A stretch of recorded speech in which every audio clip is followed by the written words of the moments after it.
was in probably 1967. I was with a guy one night, a friend of mine, and we were drinking beer, and we decided to go joyriding. And we jumped in a car and stole it. And we were driving around the city of Chicago for 45 minutes and decided to leave the state to go visit a relative in another state. And we had an accident out of state. And prior to the accident, we had walked in a pool hall and was shooting pool. And at the door, you had to register your phone number and address. And we wrote down our names and phone numbers, then went and shot a game of pool, and then came out and had an accident. And we fled the accident on foot. Messed around in the city a while, and then caught a bus back to Chicago. And about 3-4 months later, I got a call from this F.B.I. agent by the name of Roy Mitchell. And he told me that he knew what I had done. And we went around a couple of times, and he said something like, well, there's no need in you trying to bullshit me. I know you did it, but it's no big thing. He said, I'm sure we can work it out. And I think a few months passed before I heard from him again. And one day I got a call, and he told me that it was payback time. He said that I want you to go and see if you can join the Black Panther Party, and if you can, give me a call. Can I just interrupt? We haven't started that part about joining the Panther Party. But tell me again how old you were and that it was not he, but that it was the F.B.I. agent? I think I was about 19 years old. And the FBI agent's name was Roy Mitchell. And he called me up on the phone and recanted the crime, pretty much. I tried to deny it, but he had the evidence, and he said basically it was no problem, that we could work it out, that there wasn't any serious problems that he couldn't deal with. And a few months, 3 months maybe passed before he asked me to join the Black Panther Party. Now, what did Mitchell ask you to do? Well, he didn't give me any specific instructions at that point. He just said, He said instead of he. Roy said basically, just go and see if you can join the Black Panther Party. I understand they're recruiting Panther members. So why don't you go down to the office and see if you can join. If you get in, give me a call back. So the next day, I got on the bus and went down to the office of the Black Panther Party. It was located on Western and Madison. And walked in the office, about 3 or 4 Panthers in the office. And I think I was about the 5th member in the Chicago chapter to join. They had this big office building on this, and up on the 2nd floor they had about 5 or 6 offices. And very little personnel to run things, so positions, it was easy to get a position, so they appointed me as a security captain. That was the first time I met Fred Hampton, and he was the chairman and the spokesman for the party, and Bobby Rush was the Minister of Defense. He was Huey P. Newton's deputy, which was a top man in the state of Illinois at that time. What did you think about the Panthers at that time? What framework did you understand of it? What did you thought about the Civil Rights Movement? How did they fit into your understanding of politics? I grew up in a middle-class neighborhood, and I had very little idea of I was apolitical. The Panthers I had heard of only from a recent article, I think, that had occurred in the paper. Huey P. Newton had just been in a shootout with the Oakland Police Department, and one of them had died, and there was a lot of press about that. But prior to the articles I had read about Huey P. Newton, I knew nothing of the Black Panther Party. In fact, the day I joined, I was pretty sure it was just another gang, not unlike the Blackstone Rangers or the Cobras or something. I had no idea of anything about their politics.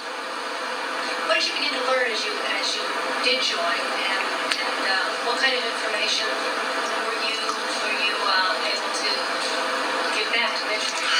Well, almost immediately after I joined the Panthers, probably within 10 days, I began to realize that the Black Panther Party was a little bit more sophisticated than a gang. The orientation process, the attention they gave to the political climate around the country had me going there for a while. And at one point, well, And also, if you can look at me. yeah, okay. They had, I think the first set of reference books I saw inside the Black Panther Party was the selected works of Mao Zedong, which I had begun to associate with communism. And it wasn't too long thereafter that I started seeing books like the Manifesto, the Communist Manifesto of Karl Marx, and then the collected works of Lenin. And every night after the office would close, the Panthers would sit down and they would study these books. We'd go through political orientation. We would read certain paragraphs, and then Fred Hampton and Rush would explain to us, the new membership, basically what it meant and what was happening, and they drew parallels to what was going on in the past revolutions in the various countries, like, for instance, China or Russia, and it was drawing parallels to what was going on in the current political scene within the United States. So they were drawing associations between the revolutions in the communist countries, as I understood it, as to what was happening in the United States, and so I understood them to be a little bit more sophisticated than a gang. I expected that it would be weapons, and we would be out there doing turf battles with the local gang members, but they weren't about that at all. They were into the political scene, the war in Vietnam, Richard Nixon, and specifically freeing Huey. Yeah, that was the thing. Now, you would, I assume, report this information back to Mitchell. Did he have a response? Did he react to this? Well, initially, Agent Mitchell requested very little information from me. It was a one-way street for probably about 6 months. I think he was, in every meeting that I had with him, he listened more than he asked questions. The typical meeting would be, okay, what are they doing today? And then I would just tell him what was going on around the office in general conversation. He said, okay, and what are you doing?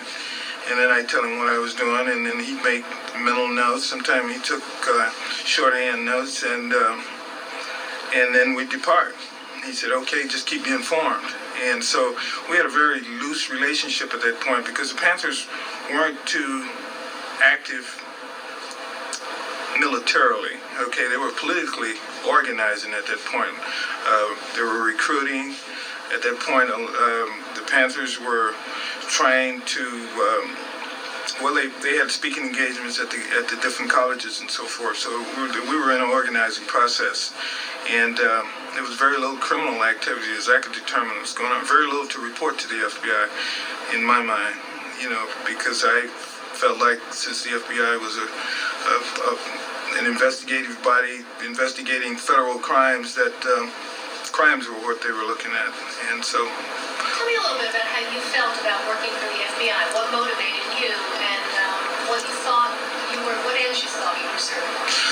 Well, in my community, the policemen were, it was the quickest way to gain respect. I think I grew up wanting to be a policeman, admiring and respecting policemen, although I always thought it was outside of my reach.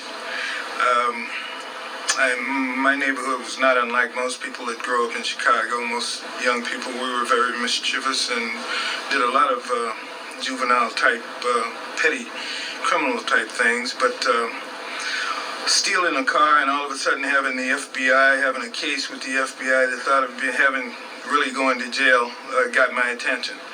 And so when he asked me to join the Black Panther Party, and he used terms, he never used the word informant.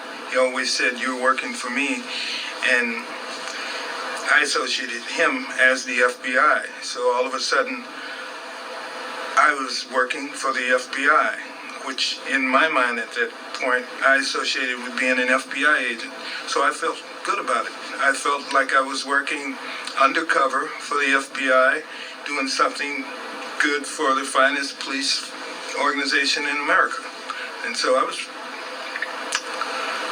pretty proud.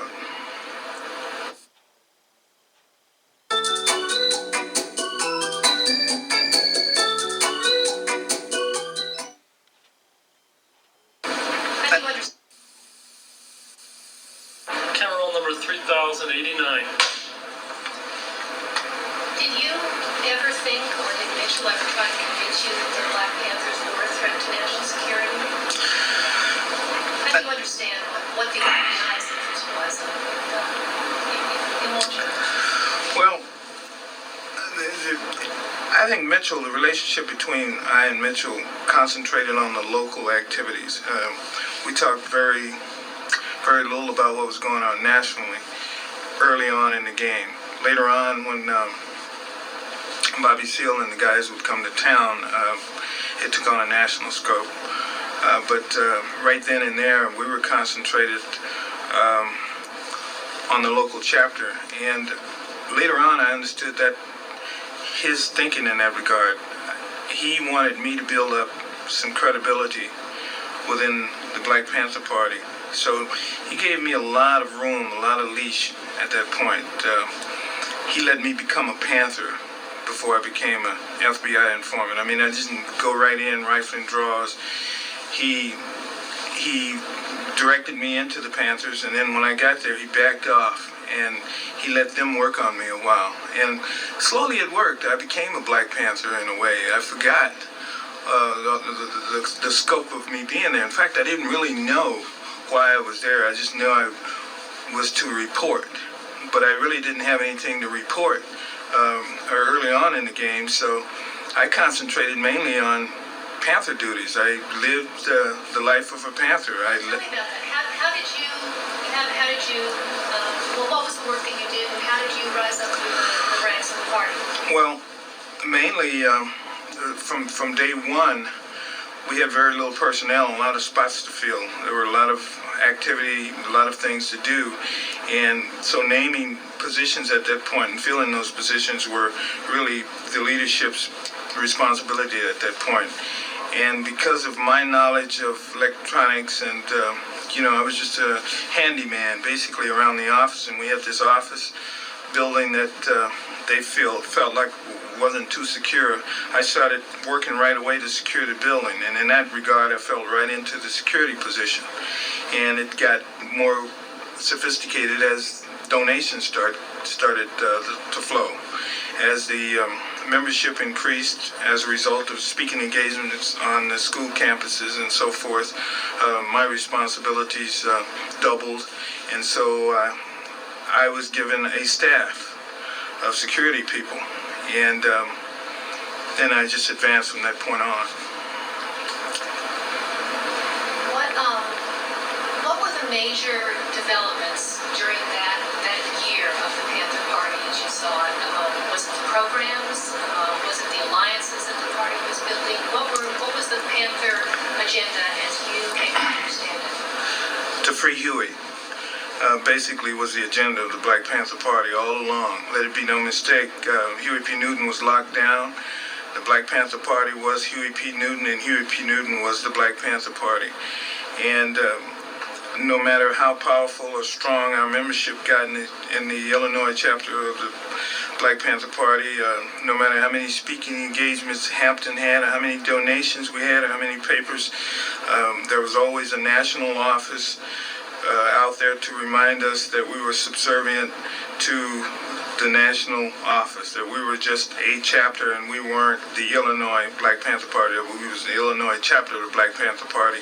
And their goals at that point was to free their leader, who was locked down in Alameda County Jail, facing the death penalty for killing a police officer. the party recognized that at that point that they needed liaisons, they needed alliances with various groups in order to survive, basically in the climate in Chicago. So they embraced the various political issues that was of the day.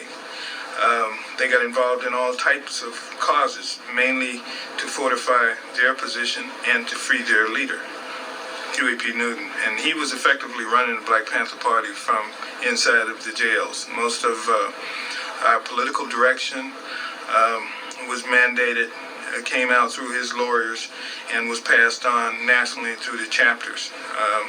It was Huey Speaks. Yes. Stop now. Okay. You tell me about how things changed as the Well, I said from February 1969, the activities within the party was high speed. We were in our bloom. We had about 500 members. We were selling probably about 25,000 newspapers in the city of Chicago every week, of the Panther newspaper, that is. We had various members of our party, of the Black Panther Party, going to the colleges all over the state, speaking engagements. Donations were coming in to the tune of about $1,500, $2,000 a day. But at the same time, the Chicago police had stepped up their activities also. A lot of the members were being arrested on petty charges. So the money we were bringing in on one hand in donations, money that came through the mail anonymously, blank checks and money orders, was going right out in bail money. So it was intense. And in that regard, the Black Panther Party was everywhere and doing everything. We had 500 members and everybody was aggressive. And it was hard for me to report on all of the activities that were occurring. I could only concentrate on what my little group was doing. I was a security captain. I was in what was called the defense cadre. It was technically under Bobby Rush's command because he was the deputy minister of defense, and then during that year we considered we were in a state of war. Our leader was locked down. The police was attacking offices all over the country. They was trying to break us financially through bail. And so the Minister of Defense takes over in a situation like that. Fred Hampton was in charge mainly with speaking engagements, public relations, reaching the people, recruiting, and things of that nature. He was the chief spokesman. He was the one that the cameras saw all the time. But Bobby Rush and our group was the operations. We were activities at that point. It was our job to defend the offices against the police, to get members out of jail, to discipline the members, to kind of, maintain the police control of the organization, to deal with informants and so forth. Now, as the party was growing, though, what was Mitchell starting to ask you about, or how was your relationship with Mitchell changing? Well, Mitchell was part of a squad, in my opinion, of about 5 or 10 agents, and each one of them had their little activities within the Black Panther Party. Mitchell's questions were defined mainly to my area. He never asked me how many newspapers that someone else was selling, or who got the catalogs for the Breakfast with Children program, or who's going to open up the medical center. He wasn't concerned with that. He was concerned with my activities in the Panthers, which at that point was exclusively security issues. We were buying weapons at that point. We didn't have any type of working relationship with the largest street gang at that time, which was the Black Stone Rangers. They had about 2,000 members and were well armed. And at some point, a meeting was arranged. We met with Jeff Fort of the Black Stone Rangers, and at that meeting, we were in a Catholic church. I remember that night we were setting up, and Jeff Fort told Fred Hampton there is not going to be any Black Panthers in the city of Chicago. You guys either join the Black Stone Rangers or get out of the city. And Hampton came away from that meeting feeling like we were going to eventually have to do battle with these guys. There was no compromise. They couldn't associate, the Black Stone Rangers couldn't associate our purpose politically with their gang turf thing. So we were going to have to deal with them. So the word went out to me to basically start buying weapons. We also knew that the state's attorney had declared war on us, and pretty soon we were going to face a raid in one of our offices. And the mentality at that time was that we know it's coming. Our job is to set an example for the people. We must be ready. And so we started fortifying the offices and buying guns and training our soldiers, the security people. I want to talk now about the events. Oh, all right. Let's just stop that. Yes. Well, he didn't say that, but Okay. Well, am I ready now? Yeah. Well, simply, I stole a car and took it across the state line. The FBI had a case on me. They could either prosecute me and put me in jail or decline to prosecute because I assisted them in one of their investigations. I think I understood that. So the day he called and asked me to join the Black Panther Party, I understood what my role was to be. And that's what I did. Is that good enough? Yeah, except you didn't say Mitchell. Can you try one more time? Mitchell, okay. Briefly, that. Okay, it's simple. I stole a car and went across the state line, which violated federal law. Mitchell, agent from the FBI, had a case on me. He had a choice of either prosecuting me and sending me to jail or declining to prosecute as a result of me aiding him in another case. And I decided to take the latter.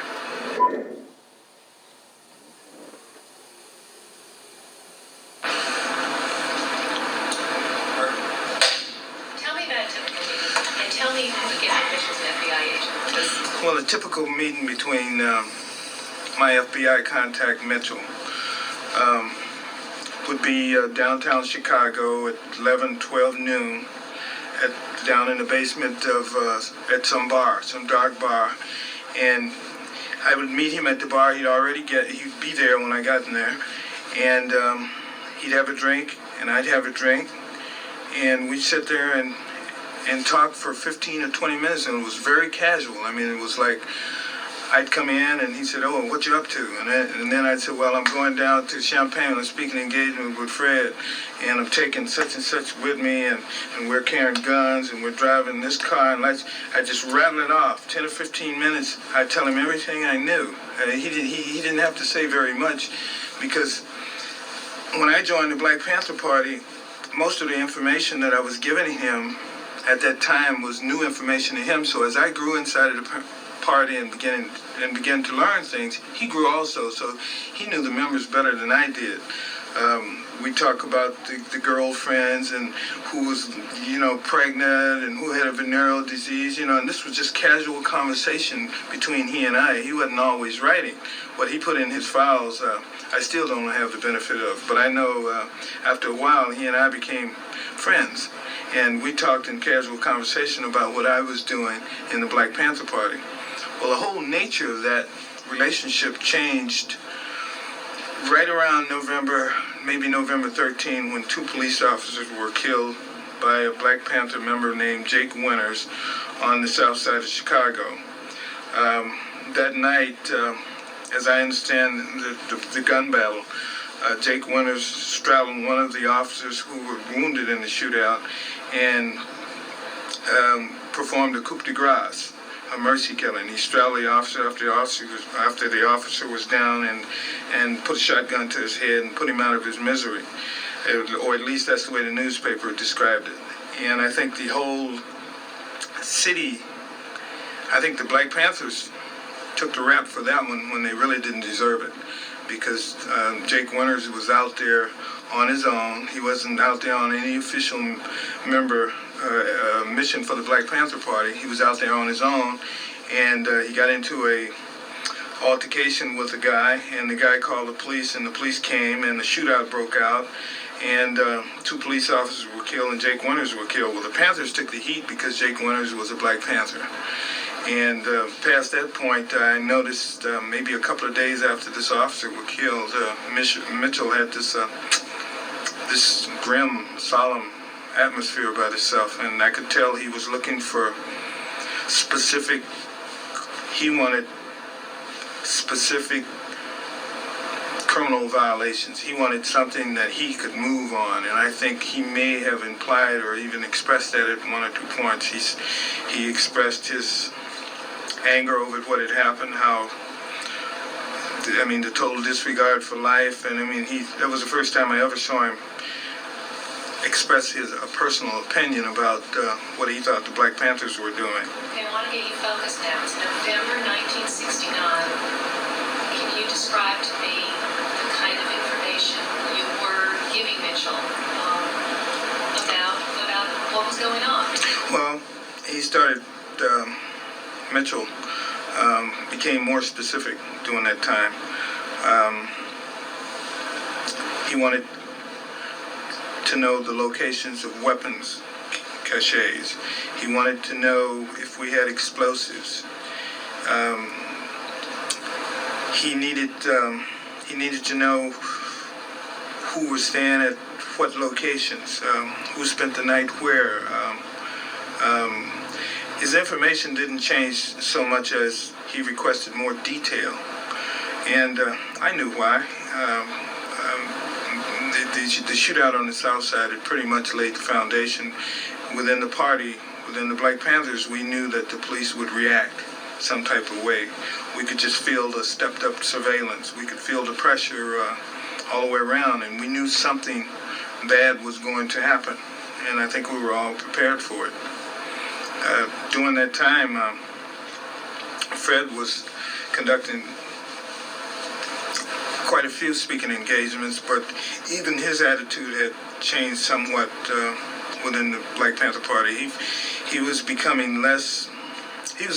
more reluctant to speaking engagements, to making those outward appearances. He became more reserved, more protective of himself. He very seldom traveled anywhere by himself, and he began taking 5 and 6 bodyguards with him.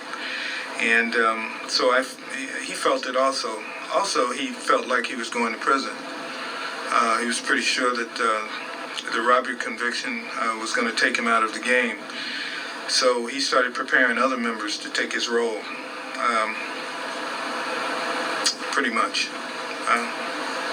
There's a floor plan of the apartment on Monroe Street, and there are FBI memos that I've seen that open your neighborhood, but the implication has always been that some of the information came from you on reports about weapons being at Monroe Street or not.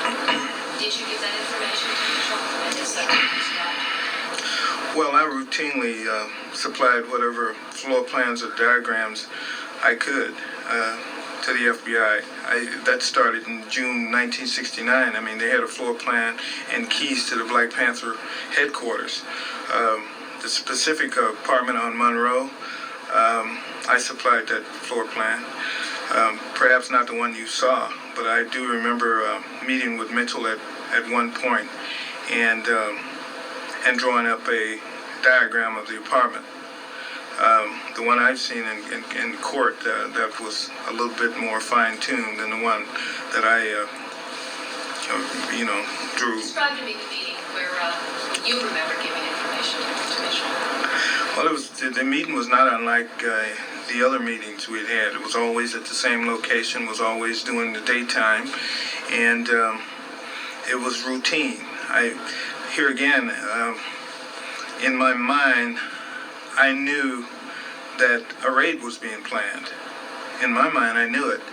I knew also from the type of information that it would be probably a top raid, meaning the leader, one of the leader's apartments.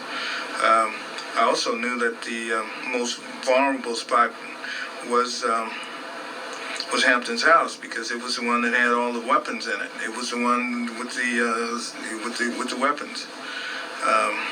Very few of the other apartments had the kind of weapons he had at that apartment. So when he asked me for the diagram, it didn't surprise me. I knew the raid was going to be planned.